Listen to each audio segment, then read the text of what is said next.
Bismillahirrahmanirrahim. Assalamualaikum warahmatullahi wabarakatuh. Alhamdulillah, alhamdulillahilladzi nahmaduhu wa nasta'inuhu wa nastaghfiruh wa na'udzu billahi min shururi anfusina wa min sayyiati a'malina. May yahdihillahu fala mudilla lahu wa may yudlilhu fala hadiya lahu. Asyhadu an la ilaha illallah wahdahu la syarika lahu wa asyhadu anna Muhammadan abduhu wa rasuluh la nabiyya wa la rasula ba'da. Qala Allah ta'ala fi kitabihil karim ba'da a'udzu billahi minasy syaithanir rajim. Bismillahirrahmanirrahim. Ya ayyuhalladzina amanu taqullaha haqqa tuqatih wa la tamutunna illa wa antum muslimun. Wa qala ya ayyuhalladzina amanu taqullaha wa qulu qawlan sadida yuslih lakum a'malakum wa yaghfir lakum dhunubakum wa may yuti'illaha wa rasulahu faqad faza fawzan 'azima. Wa qala Rasul sallallahu alaihi wasallam khairukum man ta'allama al-Qur'ana wa 'allama. Wa sallallahu ala nabiyyina Muhammadin sallallahu alaihi wasallam wa ala alihi wa sahbihi wa man tabi'ahum bi ihsan ila yaumiddin. Jemaah salat maghrib yang mudah-mudahan Allah rahmati, alhamdulillah pada kesempatan malam hari ini kita dipertemukan oleh Allah Subhanahu wa taala di majelis al-ilm. Majelis yang luar biasa ganjaran pahala dan keagungan yang disediakan oleh Allah dan sangat dipuji oleh Rasul sallallahu alaihi wasallam. Majelis yang oleh para salaf selalu berusaha berada di dalamnya, yang dengan majelis tersebut bertambahlah ilmu dan pengamalan mereka akan ilmu tersebut. Mudah-mudahan jemaah sekalian, kita termasuk di antara hamba-hamba Allah Subhanahu wa taala yang pandai mensyukur nikmat Allah, termasuk di antaranya adalah dengan selalu menghadiri majelis-majelis al-ilm. Salawat dan taslim kita sampaikan kepada junjungan Nabi kita Muhammad sallallahu alaihi wasallam, kepada para sahabatnya, kepada para tabi'in, dan kepada orang-orang yang senantiasa istiqomah di atas mengikuti jejak dan perjuangan beliau sampai akhir zaman nanti. Jemaah sekalian yang mudah-mudahan Allah rahmati, insyaallah pada pertemuan kali ini telah kita bahas yakni firqah-firqah sesat kaitannya dengan yang ada dalam perpecahan di dalam tubuh umat Islam ini. Kemudian kelanjutan daripada materi yang akan kita bahas pada malam hari ini, insyaallah kita akan bahas sebuah buku yang sangat ringkas tapi memadai maknanya, yang dikarang oleh Saudi, MUI-nya, Majelis Ulamanya Arab Saudi, yakni buku tentang At-Tauhid, dan buku ini dipakai juga oleh jamiah yang ada di India supaya dalam rangka untuk memperlancar bahasa mahasiswanya. Makna tauhid. Jadi yang bab pertama yang akan kita bahas yakni kaitannya dengan makna tauhid, definisi atau pengertian daripada tauhid. Jemaah sekalian yang mudah-mudahan Allah rahmati,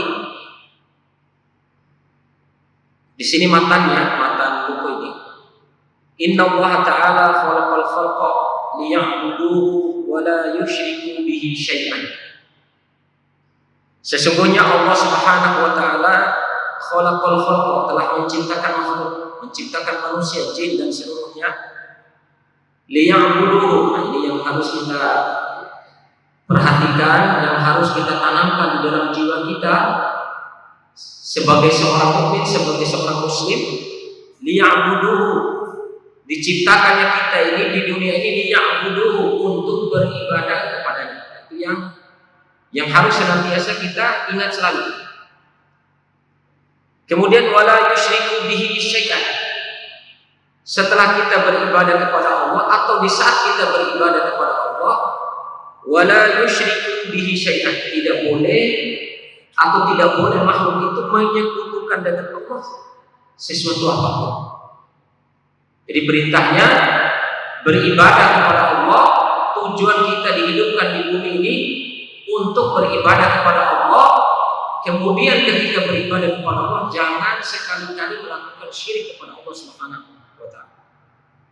Nanti akan dicontohkan di sini syirik-syirik yang mungkin kita anggap remeh. Terutama di sini, masya Allah, sampai di sini dikatakan dalam kitabnya, tapi judul pembahasannya, tapi gak apa-apa saya mukadimah dulu, berupa qaul, seandainya. Kalaulah bukan karena engkau, misalnya saya tidak akan terbunuh. Itu termasuk bagian daripada kesyirikan. Ternyata di sini pembahasan kitab ini supaya kita selalu dan senantiasa hati-hati dengan bahasa seandainya. Kalaulah bukan karena engkau, kalaulah bukan karena kekuatan yang aku miliki, misalnya aku tidak bisa lari, tidak bisa juara dalam lomba lari tersebut. Nah, ini asyir, jadi perkataan syirik. Nah, nanti tapi pembahasannya di judul pembahasannya lain, ini anwa'u minasyirik, macam-macam daripada syirik. Tapi intinya di pembahasan ini kita akan membahas bagaimana pertama kita harus sadar bahwa dari semuanya ini diciptakan di bumi ini untuk beribadah. Itu yang harus kita ingat.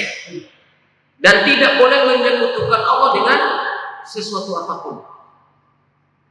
Maka Ibnu Fiddin Masyrufullah, ada sebuah ungkapan kata Nabi SAW, hal adullukum ala kanzin min kunuzil jannah.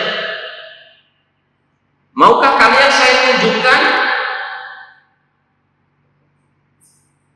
perbendaharaan yang membuat surga kalian dipenuhi oleh perbendaharaan-perbendaharaan di dalamnya. Artinya isinya surga. Supaya bagaimana surga itu diisi dengan perbendaharaan-perbendaharaan di dalamnya. Ada pernak-perniknya, ada perhiasan di surga itu. Tambahannya apa? Kata Nabi SAW, kata para sahabat, mau ya Rasulullah. Tentunya kami mau kalau nanti surga kami diisi dengan perhiasan pernak-perniknya surga. Kata Nabi SAW, biasakanlah mengucapkan la haula wala quwwata illa billah. Masya Allah, la quwwata illa billah. Itu perbedaan surga yang menambah nilai surga. Artinya isi surga itu ditambah dengan kalimat ini. Ya, ini tawaran yang dikasih Rasulullah SAW. Nah, jemaah sekalian, sampai urusan syirik ini nanti akan dibahas di akhir kitab ini. Sampai dalam urusan syirik ini kita diperintahkan oleh Allah Subhanahu wa taala untuk selalu berdoa. Contoh misalnya, supaya kita tidak mengandalkan kekuatan diri kita. Karena begini sifatnya manusia itu. Contoh misalnya, ada kata Imam Syafi'i, sungguh kata Imam Syafi'i, sungguh kalian kekuatan, kepintaran kalian itu hanya beberapa proses sedikit begitu. Abaikan semua yang datang itu semua dari diri kalian, tapi semuanya harus bersandarkan diri kepada Allah. Dari hal yang kecil kata Imam Syafi'i, dari hal-hal yang kecil. Kan selama ini masya Allah saya menekankan pembahasan ini kaitannya dengan dari hal-hal yang kecil, mulai kita melatih diri untuk berpasrah diri dan bertawakal dan menyerahkan urusan itu kepada Allah. Maksudnya begitu. Contohnya apa? Kata Imam Syafi'i, lihatlah kursi atau benda mati yang di situ dipakai kursi ini, itu dipakai oleh orang sampai orang itu berganti-ganti duduk di atas kursi ini. Ini saya pertanyaannya, kursi ini bosan atau tidak? Kursi ini capek apa tidak? Ini saya jawabannya pasti kursi ini tidak akan pernah mengatakan saya capek, saya bosan, dan tidak pernah dia.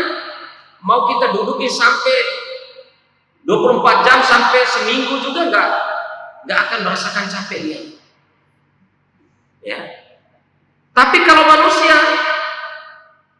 Ada kadang al-imanu yazidu wa yanqus. Iman itu bertambah dan berkurang. Yazidu bit-ta'ah wa yanqusu bil ma'siyah. Iman itu akan bertambah dengan ketaatan dan berkurang dengan kemaksiatan. Maka jadikanlah diri kalian bermental seperti mentalnya benda mati. Artinya bertahannya itu luar biasa.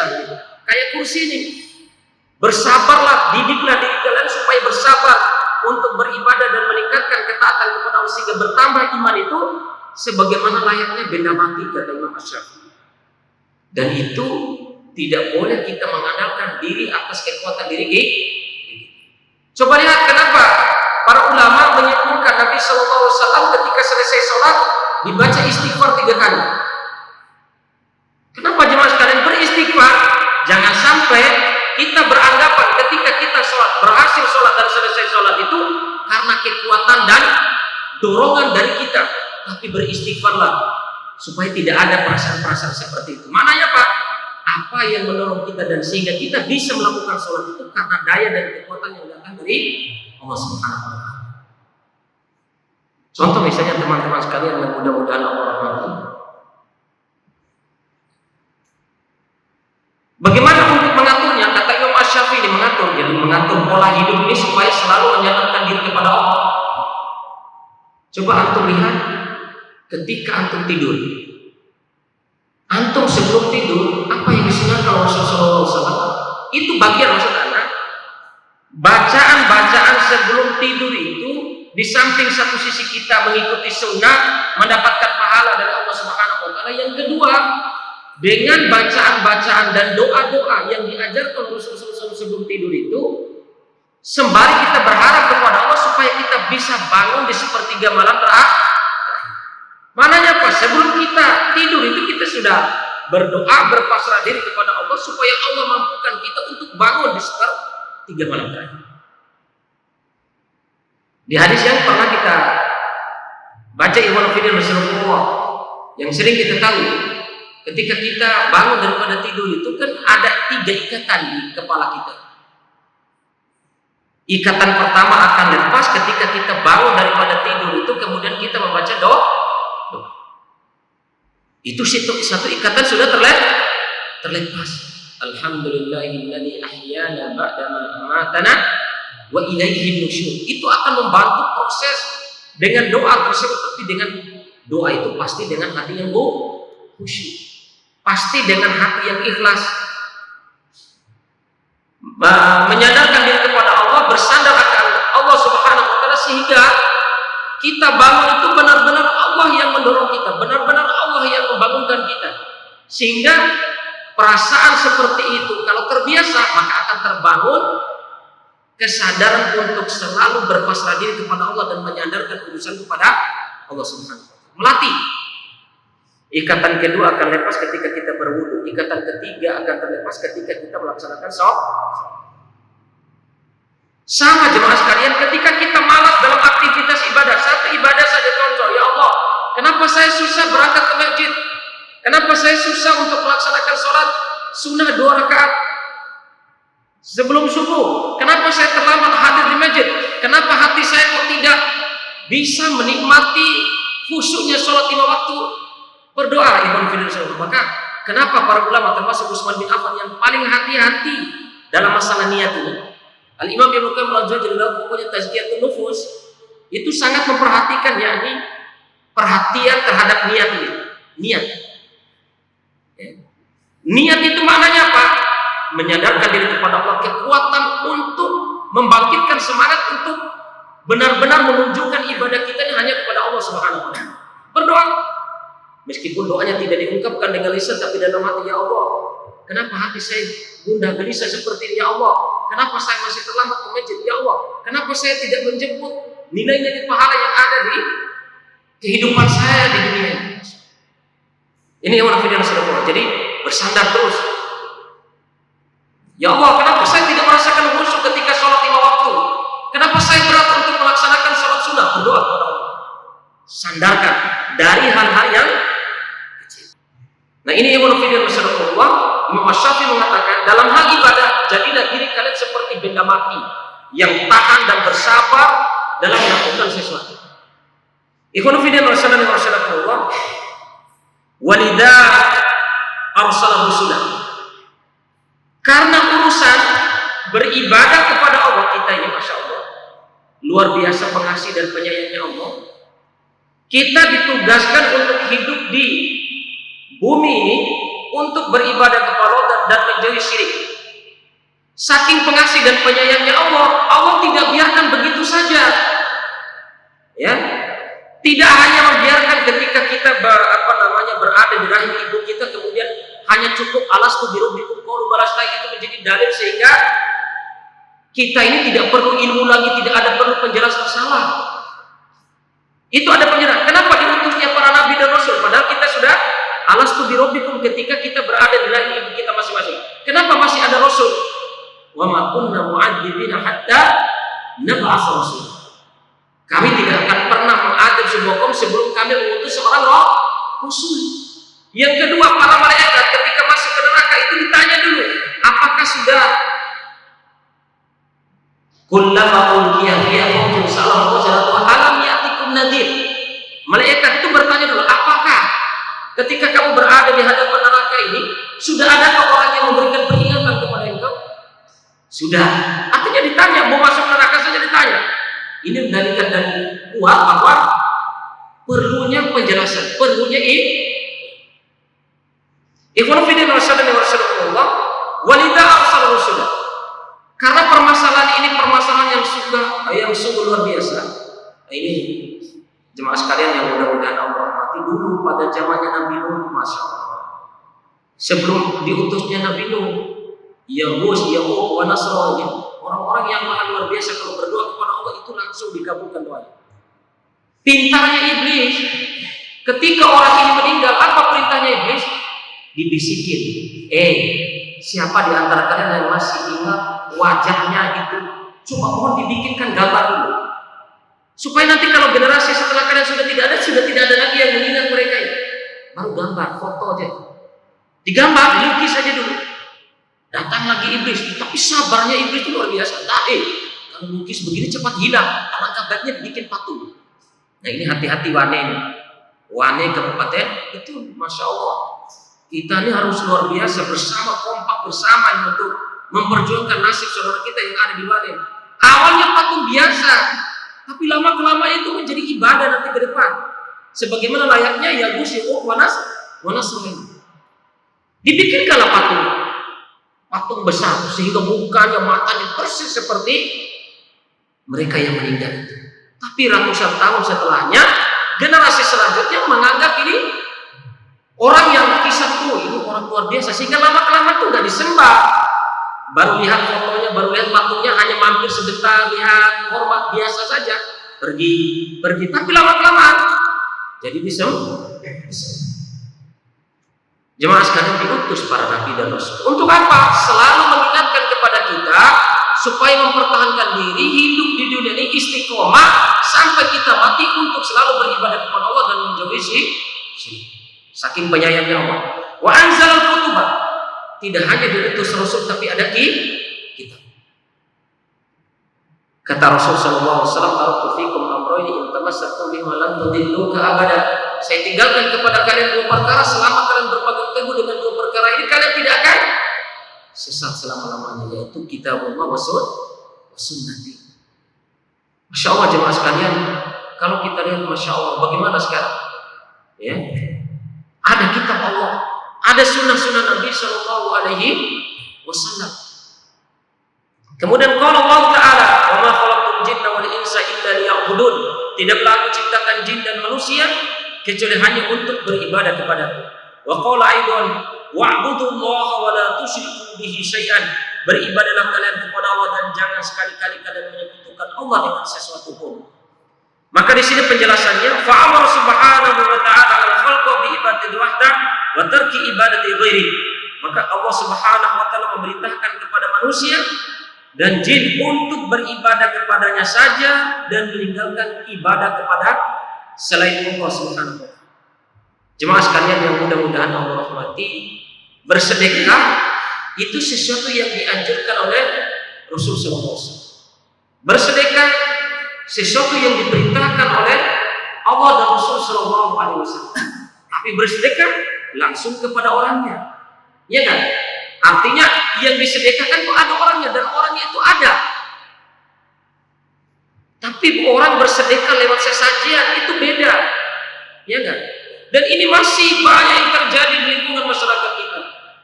Banyak orang-orang sudah pergi haji tapi masih seperti ini.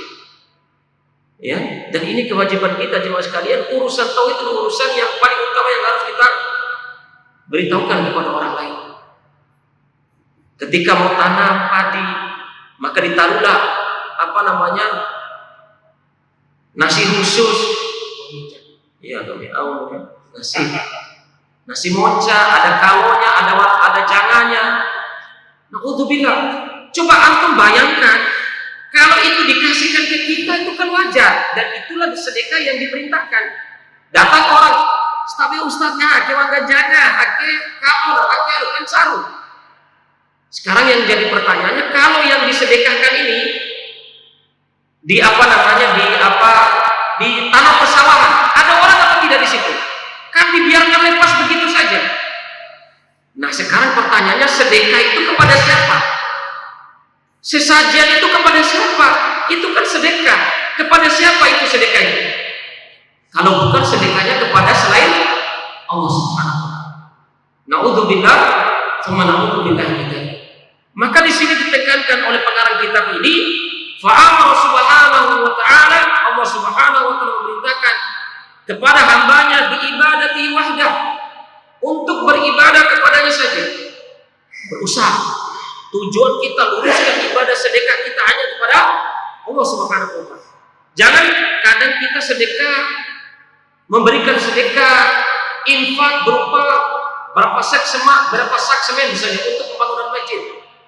Tapi ketika kita mau tanam jagung, mau tanam padi, mau tanam bawang, di ujung sawah kita taruh sesajian. Berarti apa? Beribadah kepada Allah juga beribadah kepada selain kuburan. Kita berdoa kepada Allah, masya Allah, khusyuk di malam hari ketika sholat tahajud misalnya, atau ketika sore hari ketika selesai sholat asar di hari Jumat, doa yang sangat dimakbulkan, doa yang sangat diterima oleh Allah Subhanahu wa taala. Doa tidak akan ditolak doa ketika sholat hari Jumat pada sholat asar. Kan kita berdoa, tapi kadang kita ini masih percaya pergi doa ke kuburan. Ada kuburan Wali Songo, ada kuburan apa, ada kuburan Abdul Qadir Jailani, ada kuburan Abdul Qadir apa begitu ya, atau kuburan Wali Songo. Hatta sampai saya katakan, sampai kuburan malaikat pun kalau ada, hatta kuburan Nabi pun kalau ada, itu dilarang semua. Kenapa kuburan Nabi dijaga di Madinah itu? Supaya tidak ada orang datang sembah-sembah meminta sesuatu kepada kuburan itu. Ini jemaah sekalian yang mudah-mudahan Allah rahmati. Penekanannya beribadah kepada Allah dan meninggalkan ibadah kepada selain Allah Subhanahu wa taala. Kemudian aqsamut tauhid. Aqsamut tauhid, ringkas padat pokoknya tapi mencakup maknanya. Aqsamut tauhid, macam-macam tauhid. Lit tauhid salah satu aqsamin dia. Tauhid itu memiliki 3 bagian. Al-awwal, pertama, al-iman bi anna Allah huwal khaliqur raziq al-mudabbir alladhi yuhyi wa yumitu, wa hadha yusamma tauhid ar-rububiyyah. Tauhid yang pertama adalah berkeyakinan, kekuatan iman, kekuatan keyakinan. Yakin betul dalam hati bi anna Allah, ini yang harus sering kita dengar ini jemaah sekalian. Sering sekali kita dengar yakin ini. Maksud saya dengan al-iman, bahasa iman itu kita harus luangkan waktu sebentar untuk memahami bahasa ini. Maksudnya al-iman, yakin. Mana yakin itu? Kita harus khusyuk kepada Allah. Apa yang kita yakini apa? Dalam hati kita. Karena permasalahan iman itu fil qalb. Al-imanu ahuna. Iman itu di sini. Di sini kata Nabi SAW. Supaya penjelasan anak ini baik bermanfaat untuk anak dan antum sekalian. Supaya kita lebih dekat dengan Allah, supaya kita lebih mengagungkan Allah dengan memaknai tauhid ini. Tauhid pertama al-iman bi anna Allah huwal khaliq. Yakin seyakin-yakinnya yang di dalam hati kita bi anna Allah huwal khaliq. Bahwa sesungguhnya Allah yang telah menciptakan kita semua. Khaliq. Allahu la ilaha illa huwal hayyul qayyum. Dialah Allah yang la ilaha, tidak ada ilah kecuali Allah, al-hayyu, maha hidup, al-qayyum, dan maha mengawasi. Saking maha hidup dan maha mengawasi Allah, tidak pernah ngantuk dan tidak pernah tidur sedikit pun. La ta'khudhuhu sinatun wa la nawm. Maknanya Pak, yakin bahwa Allah yang telah menciptakan kita. Maknanya Pak, kalau kita yakin bahwa Allah yang telah menciptakan kita, kalau perasaan itu sudah tertanam di dalam diri kita, jemaah sekalian, saudara-saudara sekalian, yakin Allah telah menciptakan kita dan tidak ada yang bisa menciptakan kecuali Allah, niscaya tidak ada rasa takut di dalam diri kita. Kedekatan kita selalu dengan Allah Subhanahu wa taala. Bagaimana kisahnya Namrud? Alam tara ilal ladzi hajja Ibrahim fi rabbih an atahu Allahul mulk.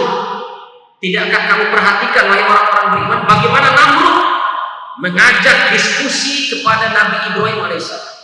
Diskusi, tapi kenapa Namrud ini ngajak diskusi kepada Nabi Ibrahim? Karena an atahu Allahul mulk.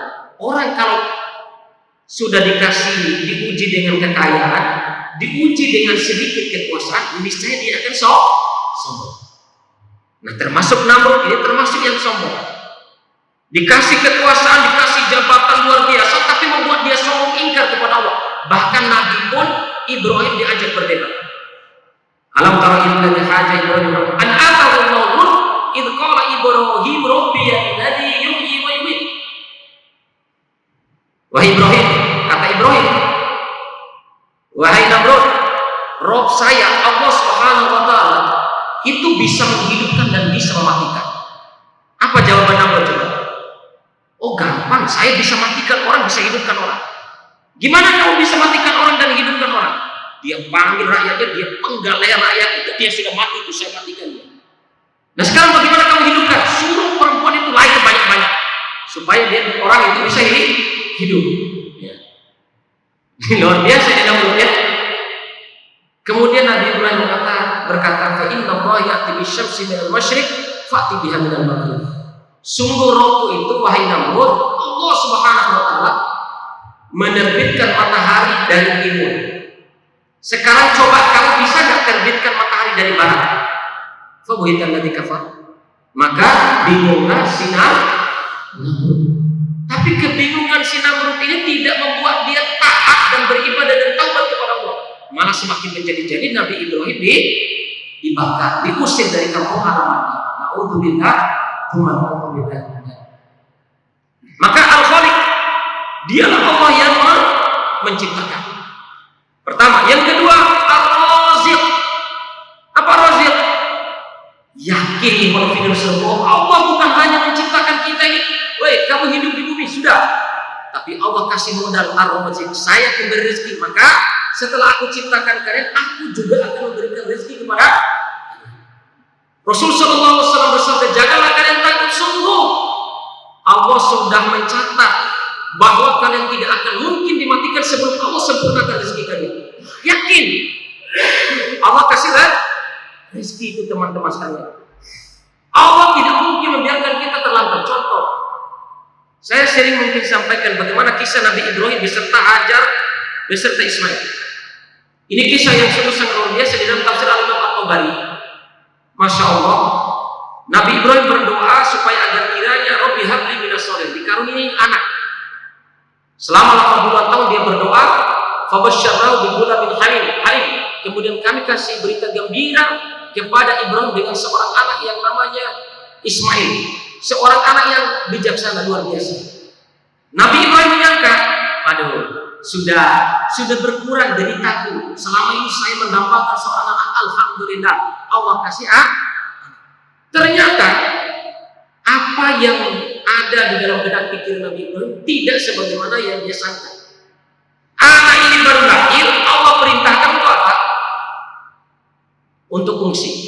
Perintah Allah, ungsikan istrimu, ungsikan anakmu dari Palestina menuju Makkahul Mukarramah. Tidak dikasih tahu tempatnya. Hajar, padahal Ismail baru lahir, masih memerah, daging-dagingnya masih merah, darah. Dibawa anak itu, perintah, kemana wahai suamiku? Pokoknya ikut. Berjalan, masya Allah, melewati gunung, melewati lembah dan yang lainnya, masya Allah. Sampai di sebuah tempat yang tidak ada pepohonan, ada rumputan pun tidak tumbuh. Jangan kira kalau ada bahan makanan, jangan kira kalau ada jago, jangan kira ada segala-galanya. Mata air itu tidak ada kering terontak. Baru nyampe Nabi Ibrahim diperintahkan oleh Allah, tinggalkan istri dan anakku tanpa berbicara sedikit pun, tanpa menoleh ke kiri dan kanan, ke kanan ke belakang, dan tanpa minta izin kepada istrinya.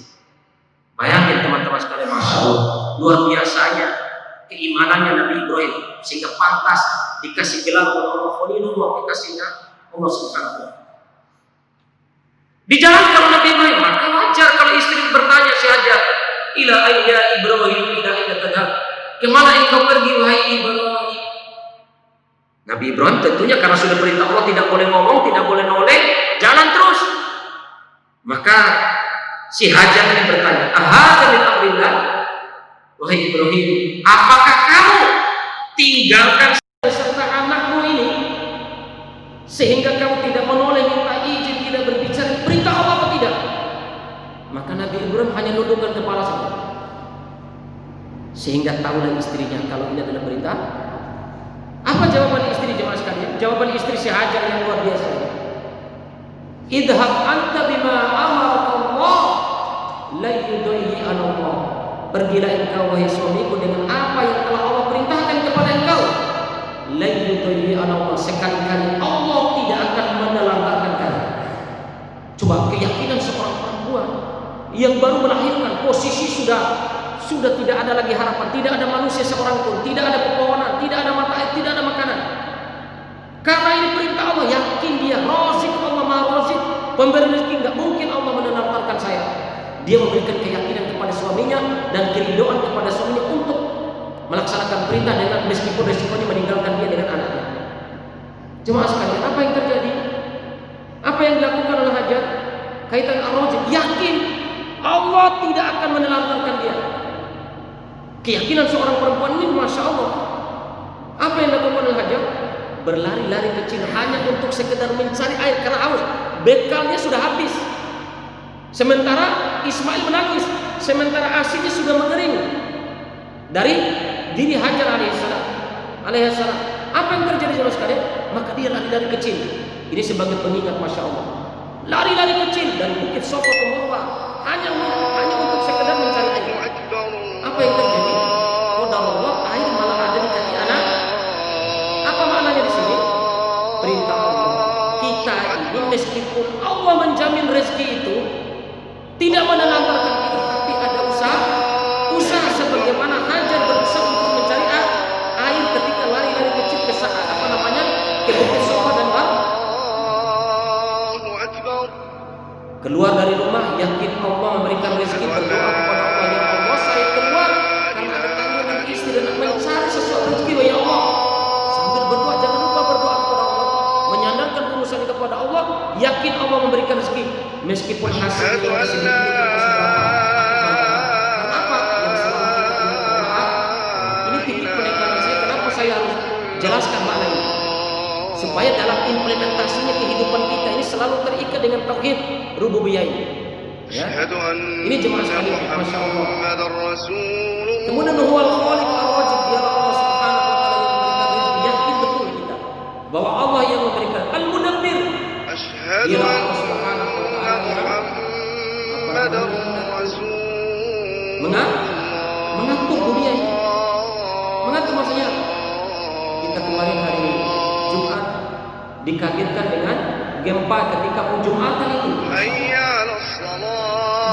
Yakin langsung jemaah sekalian, yakin langsung bahwa gempa itu adalah perintah Allah yang Allah perintahkan kepada bumi untuk goncang. Ini